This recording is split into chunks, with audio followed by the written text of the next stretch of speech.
the big merchant banks, against the big businesses and against big politics.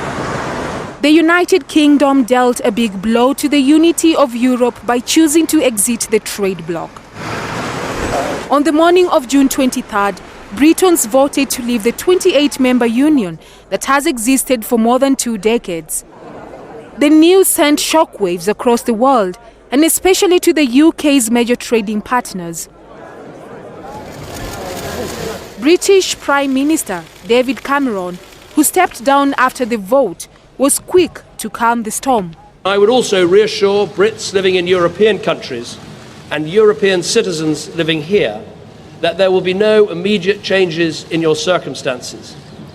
There will be no initial change in the way our people can travel, in the way our goods can move, or the way our services can be sold. The EU is Britain's biggest trading partner. The referendum was sponsored by current Prime Minister David Cameron, seeking to the people's choice on whether to stay or leave the union due to economic and security reasons. Chief among the issues was the huge number of immigrants from Africa and the Middle East. Young people and people in the cities voted to stay. However, most senior citizens and those in the rural areas felt it was better to leave. It will still take 2 years of negotiations for the UK to finally leave the EU. When done, it will mean that Britons will cease to enjoy free movement of people, goods and services across the Union. For the rest of the world, UK's vote to leave the EU is a nightmare. The fallout is likely to affect Africa, especially because the 28-nation trading bloc is by far the continent's biggest source of trade and foreign investment. Cooperation and solidarity, strategic partnership, that's what we want.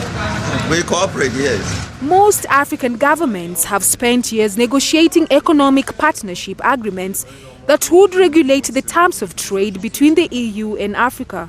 The UK have now got to go and renegotiate how many agreements with individual European countries? How many? 26, 27. That's going to take all their energy. They're not going to be thinking about anything else. Where are we going to be at that moment? And that's the worry, that we're not going to be on the top table renegotiating our agreements because we had an agreement with the EU. We didn't have one separately with Great Britain. Bloomberg, a quarter of sub-Saharan Africa's trade last year was with the EU. Countries like South Africa had companies that were dual listed on the London Stock Exchange. South Africa is EU's largest trading partner in Africa. Analysts see some pressure being felt on African businesses and exporters. Tea is a top 3 foreign exchange earner, earns us more than $1 billion a year. They have tea farms here. They buy at our auction in Mombasa. They go and package it in the UK. They resell it into Europe. So, big issue there. Horticulture, flowers, all of those going to the United Kingdom. If you buy a rose anywhere in London, quite often, it's most likely to be a Kenyan one. If you go to the supermarket in Great Britain, you want to buy French beans, where do they come from? You want to buy fresh vegetables, where do they come from? They're coming from here.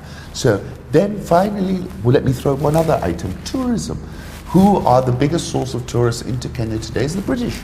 That's the true story. That's why we get so upset when they do a travel warning, because we know it's going to cause a problem.